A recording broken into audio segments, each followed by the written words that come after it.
샬롬 할렐루야. 요한계시록 13장 11에서 18절입니다.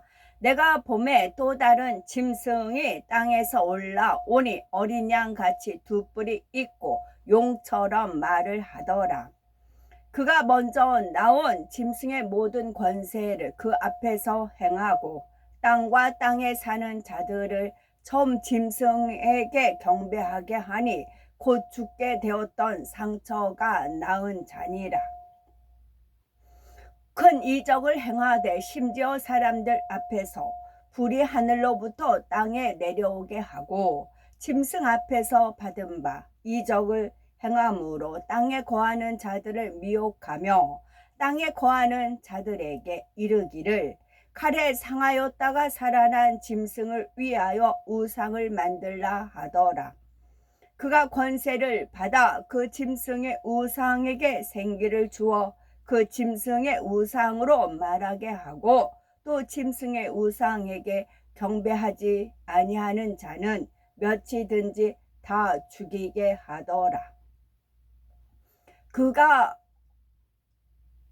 모든 자 곧 작은 자나 큰 자나 부자나 가난한 자나 자유인이나 종들에게 그 오른손에나 이마에 표를 받게 하고 누구든지 이 표를 가진 자 외에는 매매를 못하게 하니 이 표는 곧 짐승의 이름이나 그 이름의 수라. 곧 짐승의 이름이나 그 이름의 수라. 곧 짐승의 이름이나 그 이름의 수라. 저는 이 부분이 의문스러웠었는데 교황 풀면 또 666이고 그래서 그렇다는 게 있죠. 그 이름의 수, 그 짐승의 이름이나 그 이름의 수라. 66 적그리스도가 하나만이 아닌 거예요. 적그리스도는 그리스도를 반대하는 게 적그리스도인 겁니다. 그래서 교황 그것도 풀면 666이라고 하잖아요. 그 짐승의 이름이나 그 이름의 수 그렇게 돼요.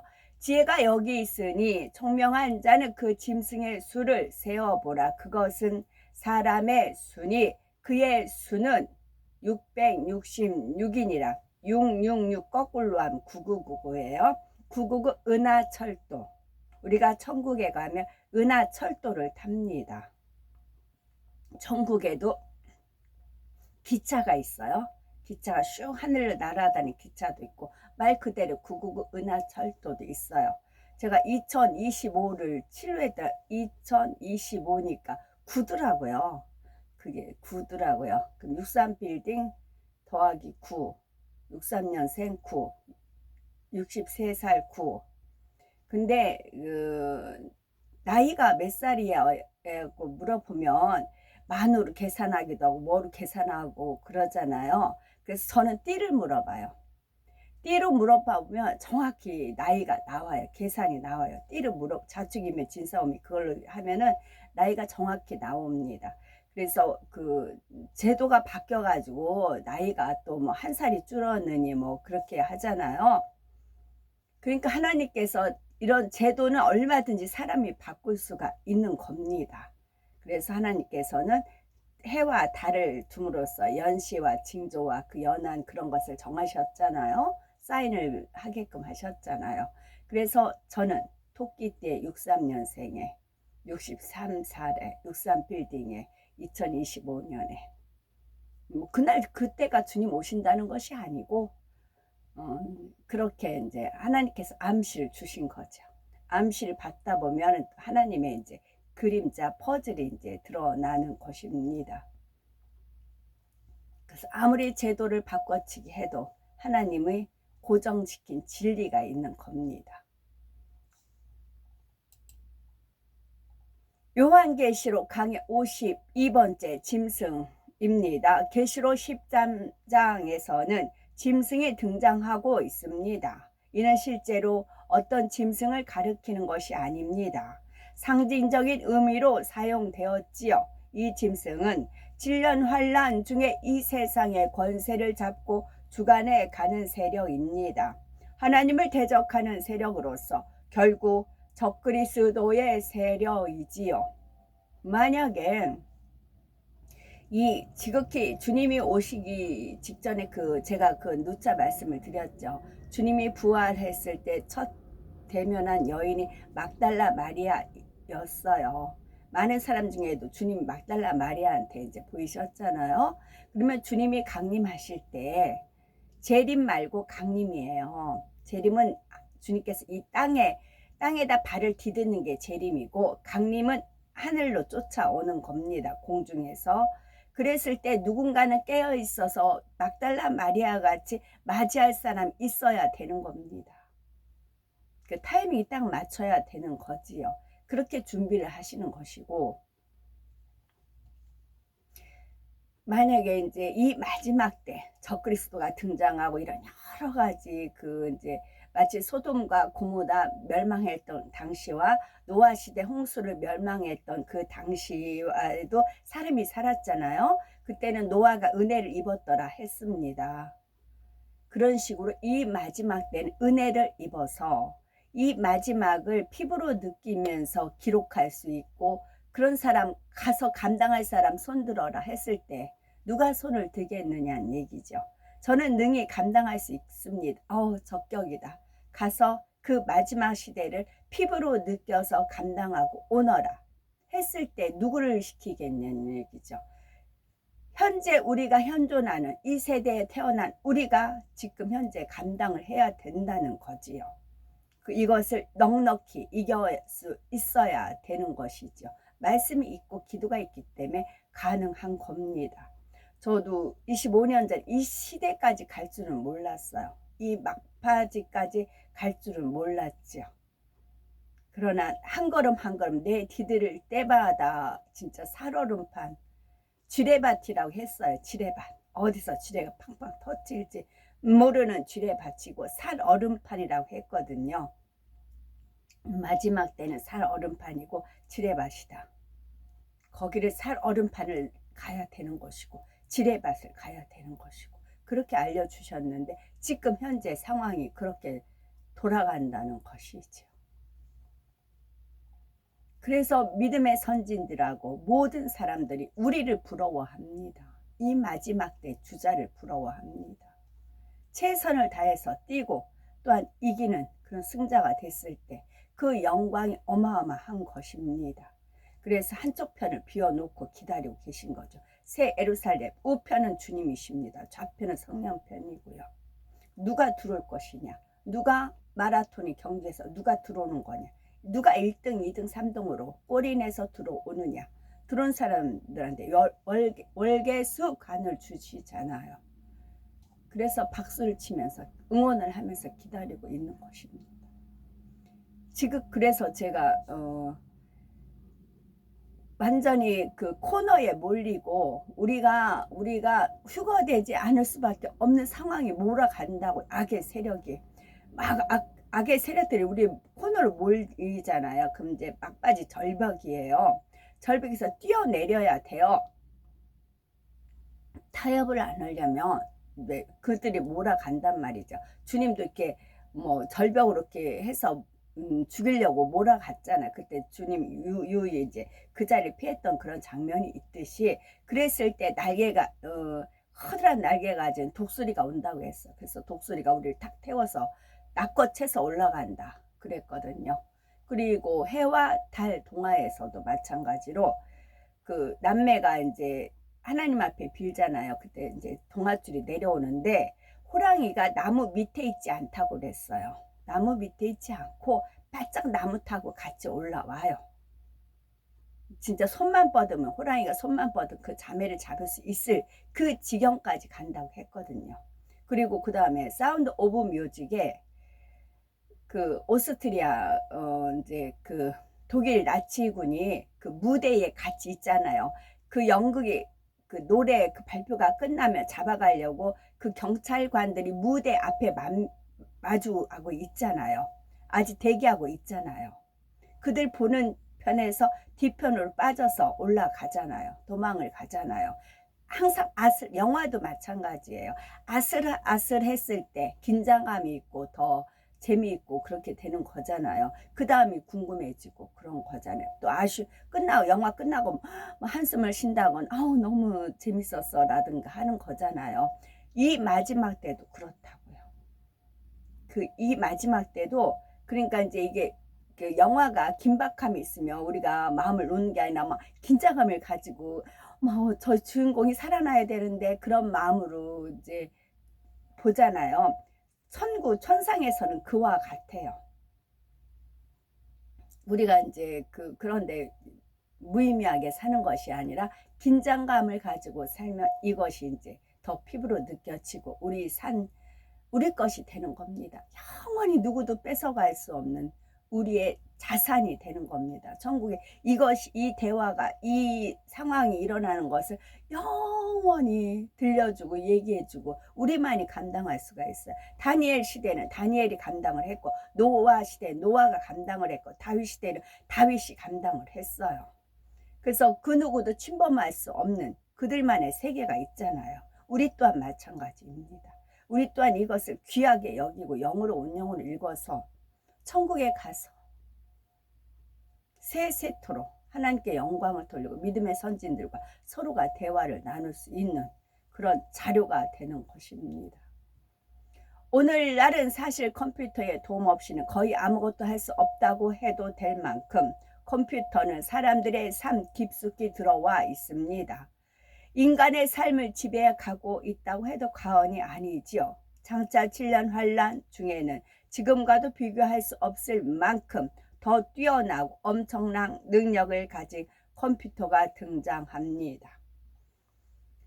적그리스도의 세력들은 바로 이 컴퓨터를 세상을 통제하는 수단으로 사용하지요. 그 컴퓨터 안에 저장된 막대한 자료를 통해 이 세상의 구석구석까지도 손끝 하나로 통제해 나갈 수가 있습니다.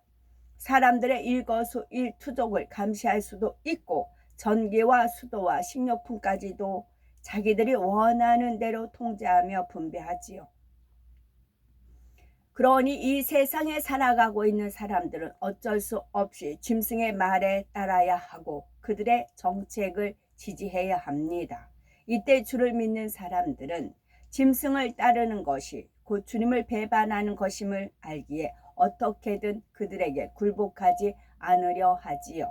그 때문에 모진 핍박과 환난을 당하기도 합니다.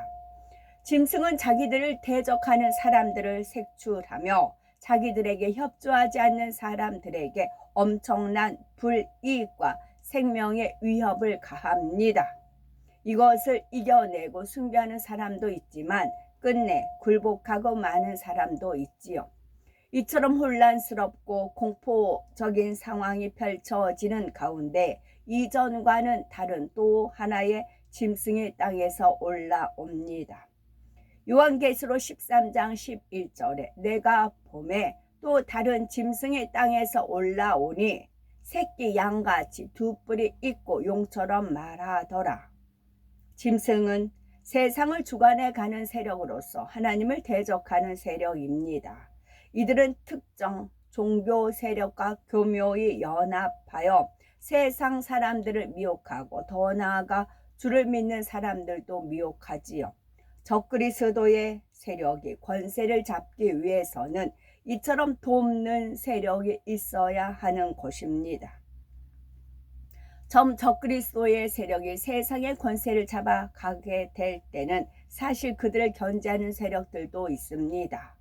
하루아침에 모든 권세를 다 잡는 것은 아니지요. 또한 내부적으로도 온전히 하나 되지 못하므로 권력을 놓고 서로 경쟁하는 상황도 생깁니다. 때로는 내부적인 분열과 갈등도 생기고 외부적인 도전도 있기 마련입니다. 하지만 결과적으로는 짐승 곧 적그리스도의 세력이 정치, 경제, 군사 등 모든 분야에 있어서 점점 더 절대적인 위치를 차지해 갑니다. 잠시 내부적인 분열이 있는 듯 하다가도 다시 뭉쳐서 더 큰 힘과 권세를 발휘하지요. 이런 상황들을 보면서 사람들은 적그리스도의 세력에게 동조하는 것이 자신들이 살 길이라 생각하게 됩니다. 결국 적그리스도의 세력과 하나 되려 하지요. 이런 분위기 가운데 등장하는 세력이 바로 또 다른 짐승입니다. 이는 먼저 나온 짐승을 돕는 또 하나의 세력으로서 적그리스도에게 적극적으로 협조해 나갑니다. 이전에는 짐승 혼자의 능력으로 하지 못하던 부분까지도 보충해 주지요. 예를 들면 전 세계를 통제하는 컴퓨터 시스템이 먼저 나온 짐승에 의해서도 가동되지만 나중에 나온 또 다른 짐승에 의해서도 가동이 됩니다. 그러면서 세상은 더 완벽하게 통제되며 적그리스도의 세력 안에 들어가는 것이지요. 또 다른 짐승은 새끼 양같이 두 뿔이 있고 용처럼 말한다 하였습니다. 이는 그들이 겉으로 표방하는 것과 실제 속마음과는 다르다는 뜻입니다. 겉으로는 세계의 평화와 안정을 위해 자신들이 돕고자 나서는 것이라 하지만 실제로는 그들 역시 용, 즉 적그리스도의 세력입니다. 그러니 그들의 말을 들어보면은 역시 하나님을 대적하는 말들이며 참남한 말들이라는 사실입니다. 먼저 나온 짐승이 종교 세력과 연합하여 진리를 교묘히 변질시키며 사람들을 미혹했듯이 또 다른 짐승도 겉으로는 정의를 외치지만 속에는 하나님을 대적하는 온갖 불의와 불법이 가득합니다. 요한계시록 13장 12절에 저가 먼저 나온 짐승의 모든 권세를 그 앞에서 행하고 땅과 땅에 거하는 자들로 처음 짐승에게 경배하게 하니 곧 죽게 되었던 상처가 나은 자니라. 또 다른 짐승의 정체가 드러나는 장면입니다. 나중에 나온 짐승도 먼저 나온 짐승이 가진 권세와 능력을 가집니다. 결국은 다 하나의 목적을 가진 세력이지만 겉으로 볼 때는 마치 다른 세력처럼 보이지요. 그래야 사람들로부터 인정과 지지를 받기 때문입니다. 88 올림픽. 예를 들어 A라는 사람이 B라는 사람을 지지합니다. 그런데 만약 A와 B가 사실은 같은 편이다. 이런 사실이 알려지면 어떨까요? 사람들은 결국 같은 편이니까 저러는 거지 하며 A와 B 둘 모두를 신뢰하지 못할 것입니다. 그런데 B와는 전혀 상관없어 보이는 A가 B를 적극 지지하고 나선다면 사람들은 그 말에 신뢰를 가지게 되지요. 더욱이 A라는 사람이 능력도 있고 그만큼 훌륭한 사람이라면 더 그럴 것입니다. 이와 마찬가지로 또 다른 짐승 역시 큰 힘과 능력을 가진 세력입니다. 그런 그들이 먼저 나온 짐승을 지지하며 적극 협력해 나가는 것이지요. 겉으로는 먼저 나온 짐승과 같은 편이라는 것을 드러내지 않고 말입니다. 그러니 사람들은 그들의 말을 듣고 먼저 나온 짐승을 더 대단하게 생각하지요. 정말로 먼저 나온 짐승이 하는 일들이 좋고 옳은 일인가 보다 생각하게 됩니다. 이러한 상황을 가리켜 나중 나온 짐승이 땅과 땅에 거하는 자들로 처음 짐승에게 경배하게 한다 말씀합니다. 나중에 나온 또 다른 짐승은 먼저 나온 짐승을 즉 적그리스도의 세력을 적극 도와갑니다. 이렇게 하는 목적이 결국은 그것만이 자기들도 살 길이라 생각하기 때문이지요.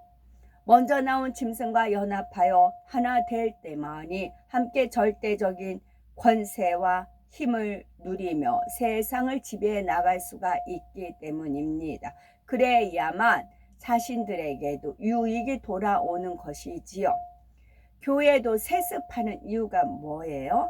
절대적인 권세와 힘을 누리기 위해서입니다. 안 그러면 뒷방 늙은이가 되잖아요. 다른 사람한테 주면은 좌지우지할 수 있는 끈이 끊어져 버리잖아요. 내 자식한테 세습을 해버리면 그 절대적인 권세가 그대로 유지가 되잖아요. 너 내가 세웠어. 너 내 아들 아니야? 그러니까 내 말대로 해. 내 뜻대로 해. 그렇게 되는 거잖아요.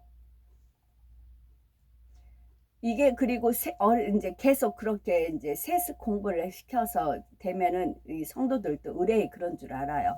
저 M교회 만민교회도 그 딸이 지금 당회장을 그 아빠가 주고 당회장을 했어요.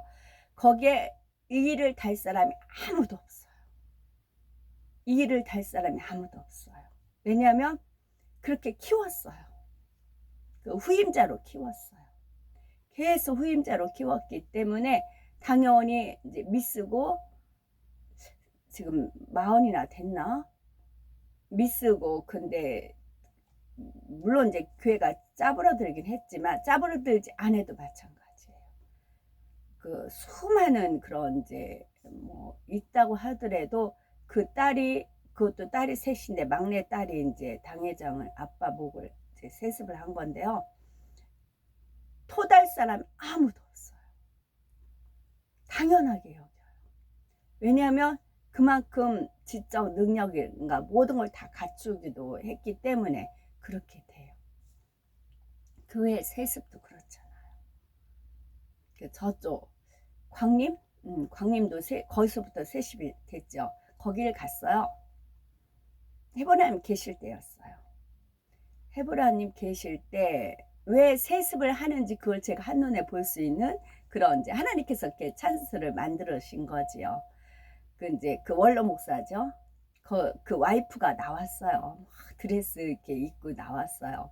근데 저를 이제 거기 이끈 전도한 이제 헤브라님이 갔다 오라고 해서 갔는데 저기 이제 뭐라고 칭하던데 왕 사모님이라고 칭했어요. 왕 사모님이 엔간에서 등장을 안 한대요. 저보고 운이 좋대요. 왕 사모님을 볼 수 있는 그런 이제 찬스가 있어서 저보고 운이 좋다고 그렇게 하더라고요.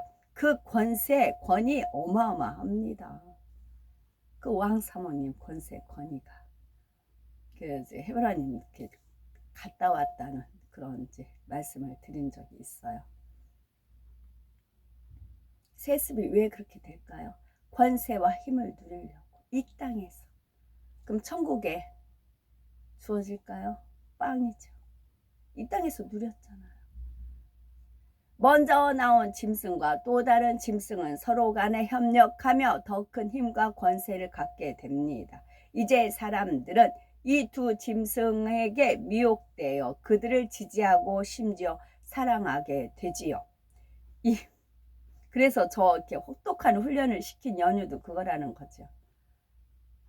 저도 이제 일종의 뭐 세습일 수도 있잖아요. 그래서 주님도 역시 마찬가지지만 그래서 혹독한 바닥부터 치고 올라가는 그런 눈물 뿌리면서 이제 일을 하는 그런 혹독한 훈련을 시킨 연유가 떳떳해야 되니까 세습한 자들에 대한 심판이 있잖아요. 그 심판에 대한 자료를 이제 하나님께서도 제시해야 되기 때문에 그랬다는 거지. 이 혼란스러운 세상에서 그들만이 자신들을 구해줄 수 있다 생각합니다. 그러니 이 두 짐승에게 조금이라도 어떤 문제가 생기면 함께 걱정하고 낙심하며 실망하지요.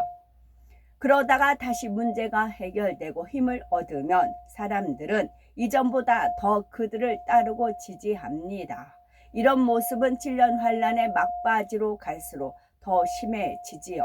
사람들은 스스로의 판단이나 이성보다는 당장 눈앞의 유익과 생존을 위해 적그리스도의 세력에게 동조해 나가는 것입니다. 이 짐승은 사람들 앞에서 큰 이적을 행합니다. 요한계시록 13장 13절에 큰 이적을 행하되 심지어 사람들 앞에서 불이 하늘로부터 땅에 내려오게 한다. 여기서 말하는 이적이라는 것이 하나님이 역사 가운데 베풀어진 것과는 다릅니다. 다만 그 당시의 사람들이 보기에는 너무나 놀라운 일처럼 보인다는 의미이지요. 컴퓨터를 동원하여 사람이 상상할 수 없는 엄청난 일들을 해낸다는 뜻입니다. 이 말씀에는 두 가지 서로 상반되는 의미가 담겨 있습니다. 하늘로부터 불이 땅에 내려오게 한다는 것은 첫째로 하늘로부터 쏟아지는 무기들입니다. 적그리스도의 세력은 막강한 군사력까지 갖추고 세상을 통제해 나간다 하였지요. 그러므로 자신들에게 반대하는 세력이 있으면 가차 없이 공격해서 자신들의 힘을 보여줍니다. 가공할 만한 무기들이 동원되어 하늘에서 엄청난 불과 폭탄이 쏟아내지요. 최첨단 무기들이 하늘로부터 정확하게 목표물을 찾아서 파괴해 나가는 것입니다. 이러한 사실들을 보면서 사람들은 두려움과 공포에 떨게 되고 점점 더 짐승 앞에 굴복해 나가게 됩니다. 그런데 짐승은 자신들의 능력을 꼭 이와 같은 용도로만 사용되는 것은 아닙니다. 우리 가지고 있는 핸드폰, 그것도 일종의 짐승인 거죠. 하늘로부터 땅에 불을 내리는 이적을 행한다는 두 번째 의미는 문명의 혜택을 의미합니다. 적그리스도의 세력이 사람들로부터 지지를 얻게 되는 이유는 사람들의 삶에 유익을 주기 때문이라 했습니다. 질년 환란으로 삶이 피폐해진 이 땅의 사람들은 자신들에게 안정과 경제적인 도움을 줄 세력을 간절히 기다리게 되지요. 이때 적그리스도의 세력이 막강한 경제력과 군사력을 배경으로 등장하여 사람들의 삶을 통제해 나가는 것입니다. 대신 사람들 편에서는 질서의 안정과 경제적인 혜택을 누리게 되지요. 그러므로 적그리스도의 세력은 사람들에게 계속해서 자신들의 능력을 보여주며 그들의 마음을 사로잡으려 합니다. 이처럼 능력 있는 자신들을 따를 때만이 갖가지 혜택과 안정을 누릴 수 있다는 것을 보여주려는 것이지요. 그래서 적그리스도의 세력은 발달된 기술력을 바탕으로 사람들에게 문명의 혜택을 제공합니다. 그 당시의 상황으로서는 사람들이 도저히 꿈도 못 꾸던 일들을 적그리스도의 세력이 실현해 주는 것이지요. 예를 들면 그때는 개인이 컴퓨터를 사용하는 것이 극히 불가능한 상황이 됩니다. 모든 것이 적그리스도의 수종에 들어가 있기 때문이기도 하지만 모든 것이 피폐해진 상황에서 개개인이 그런 혜택을 누리기는 어렵죠. 그런데 적그리스도의 세력은 사람들로 하여금 다시금 예전처럼 컴퓨터를 사용할 수 있게 해줍니다. 이는 그때 상황으로서는 실로 엄청난 일이지요. 하늘에서 불을 끌어내리는 것에 비할 만큼 놀라운 이적이라 생각하는 것입니다. 요한계시록 13장 14절에 짐승 앞에서 받은 바 이적을 행함으로 땅에 거하는 자들을 미혹하며 땅에 거하는 자들에게 이르기를 칼에 상하였다가 살아난 짐승을 위하여 우상을 만들라 하더라. 7년 환란 중에 이 세상을 주관하는 적그리스도는 자신들의 힘으로 사람들에게 많은 것을 보여줍니다. 당시 이 땅에 남은 사람들은 주님을 믿지 않았던 사람들과 주님을 알았어도 불법을 행하던 사람들입니다. 이러한 대다수의 사람들은 적그리스도의 세력을 따르게 되지요. 그나마 이런 가운데서도 주님을 믿는 극소수의 사람들이 남아있는데 짐승은 이러한 사람들까지도 미혹하려 합니다. 발달된 과학 문명과 자신들의 능력을 내세우며 하나님이 어디 있느냐? 우리만이 바로 너희를 구원해 줄 수 있다. 우리를 믿고 따르라. 이런 주장들을 해 나갑니다. 계속적으로 반복하며 쇠뇌해 나갑니다. 계속적으로 반복하며 쇠뇌해 나갑니다. 그러면서 믿는 사람들까지도 점점 하나님을 대적하며 진리를 떠나 불법 가운데 살도록 만들지요. 이러한 모든 상황들이 바로 짐승을 위하여 우상을 만든다는 뜻입니다. 우상을 만든다는 것이 꼭 눈에 보이는 특정한 형상을 만드는 것만을 의미하는 것이 아니지요. 하나님을 대적하는 적그리스도의 세력을 미화하여 그들을 따르게 하고 지지하며 그들의 주장대로 순종하게 만드는 것이 바로 우상을 만드는 것과 같다는 사실입니다. 왜 칼에 상하였다가 살아난 짐승이라고 표현을 하는 것일까요? 칼은 싸움을 위한 무기로서 악한 곳에 사용되는 것을 의미합니다. 따라서 칼에 상하였다가 살아난 짐승이란 지금 발달된 과학 문명과 지식이 악한 목적으로 잘못 사용되고 있다는 의미이지요.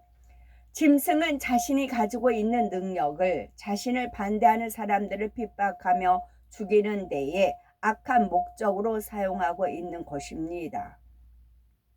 적그리스도의 세력도 때로는 위기를 맞고 도전을 받는 상황들도 있습니다. 그럴 때마다 반대 세력들을 무참히 짓밟으며 다시 더 강한 세력으로 나오지요. 그러면서 적그리스도는 더 큰 지지를 받게 되고 마침내는 사람들로부터 숭종과 숭배를 받는 우상의 자리에 서게 됩니다.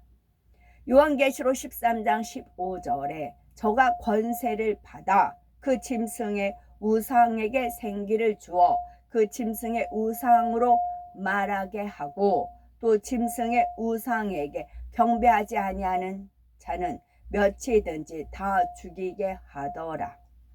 우상의 본색이 드러나고 있습니다. 사람들 앞에 우상처럼 서게 된 적그리스도는 입버릇처럼 하는 말이 있습니다.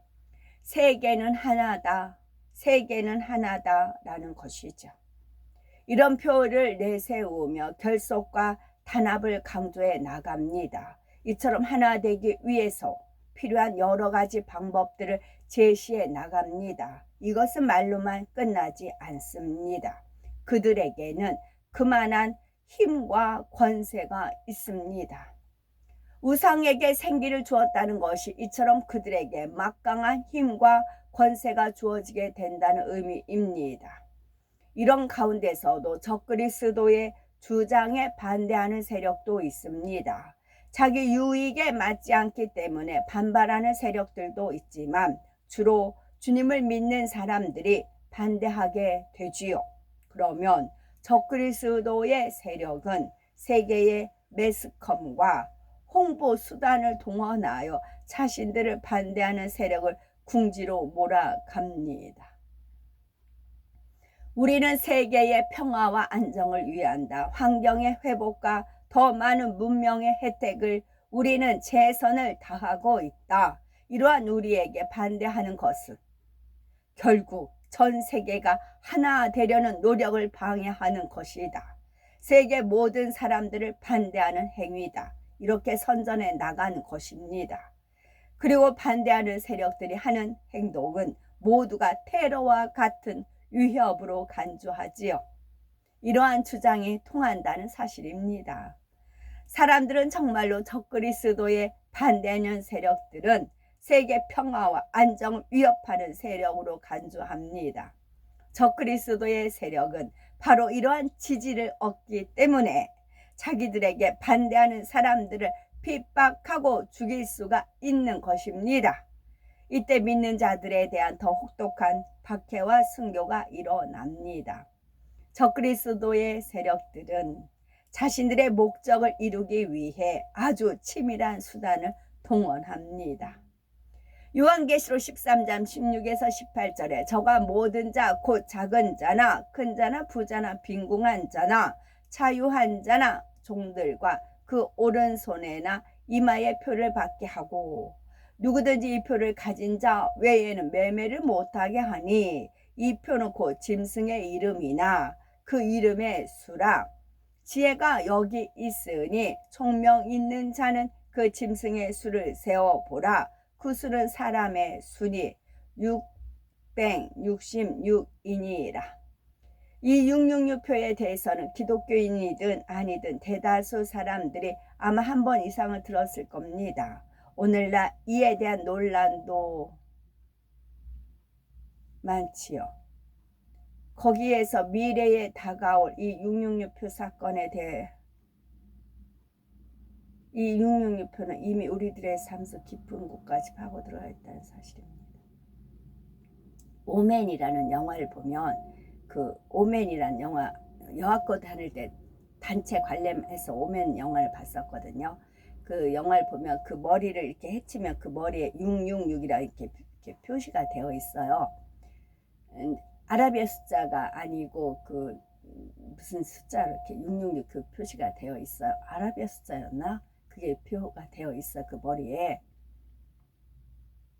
이거 지금 요 부분에 있는 순간 제가 이제 머리 다쳤다는 말을 하셨어요.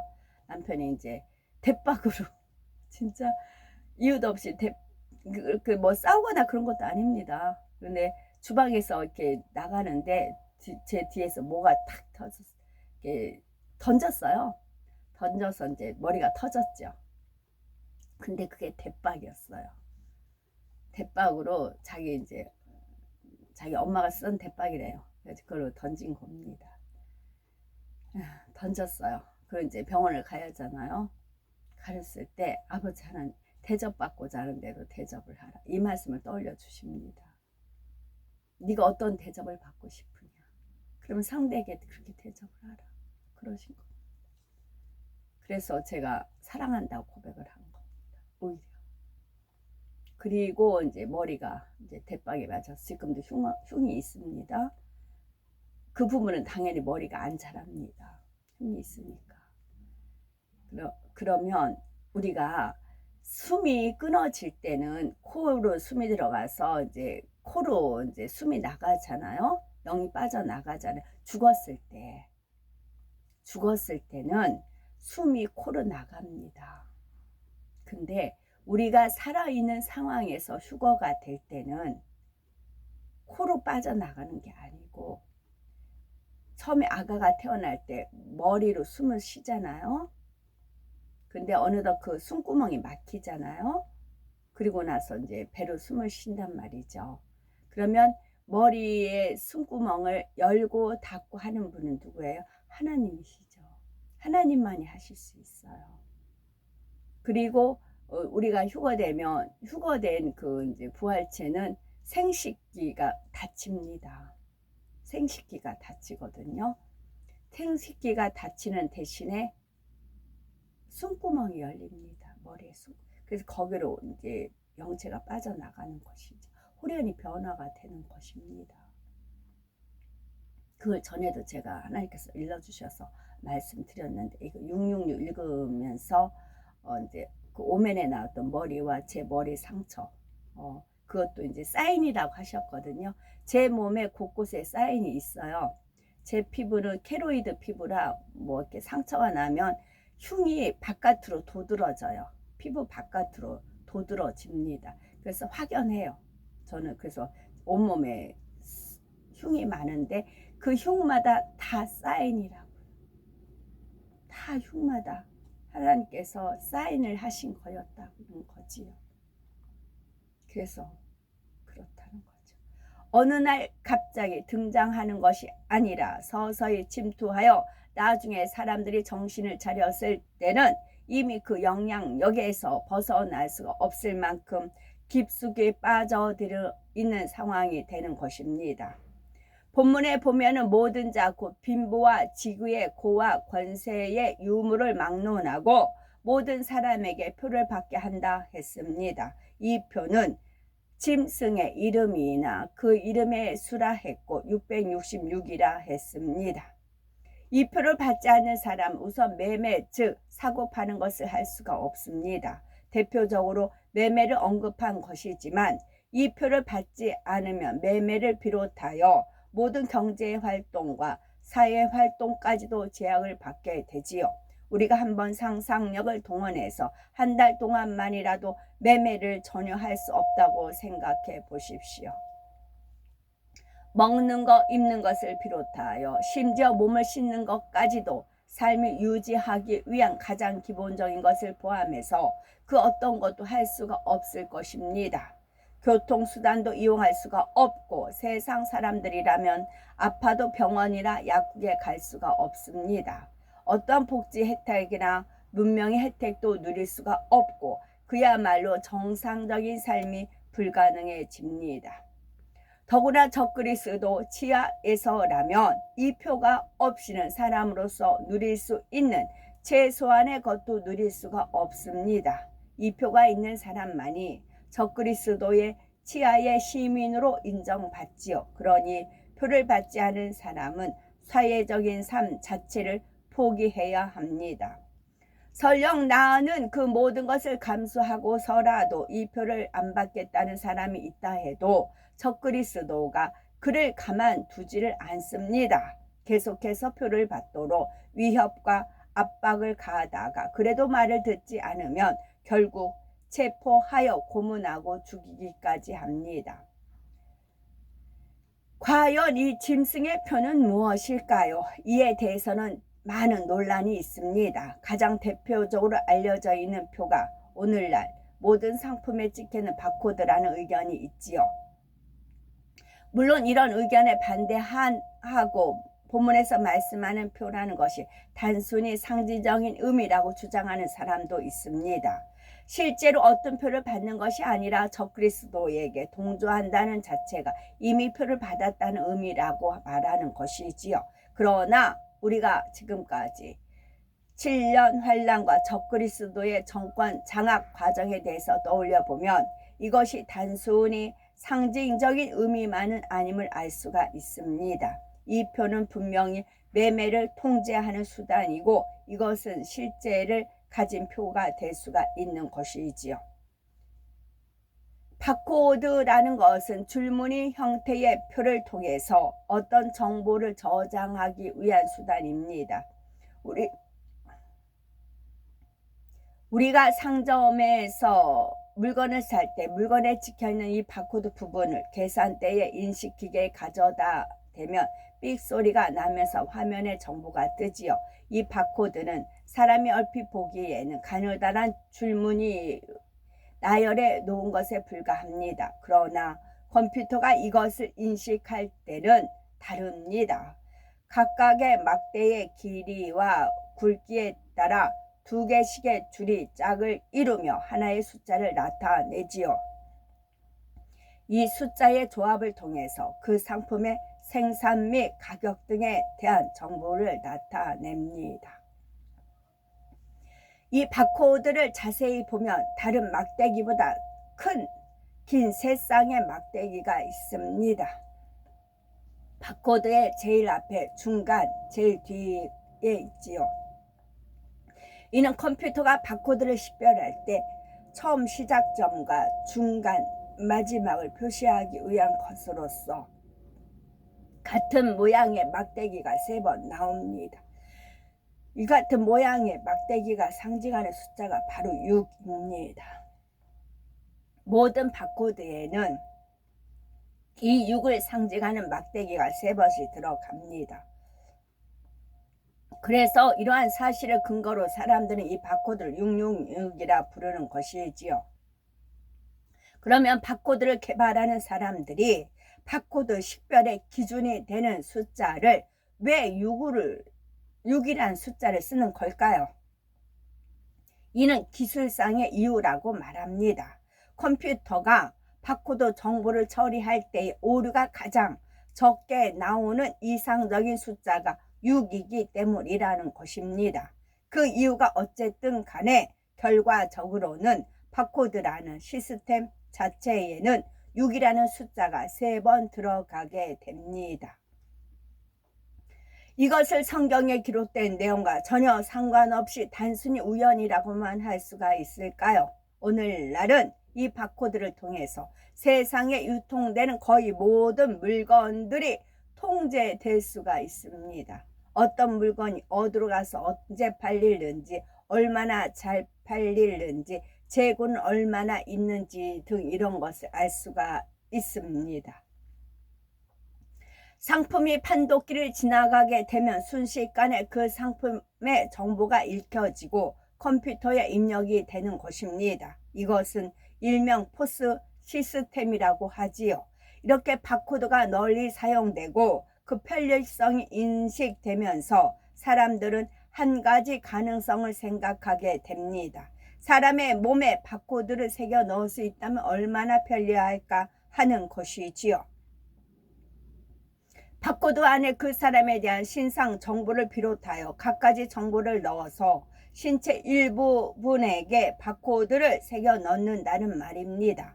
그러면 어떤 물건을 사거나 어디를 갈 때도, 또한 은행 거래를 비롯한 경제활동을 할 때도 신분증이나 카드, 통장, 현금 등을 가지고 다닐 필요가 없게 됩니다.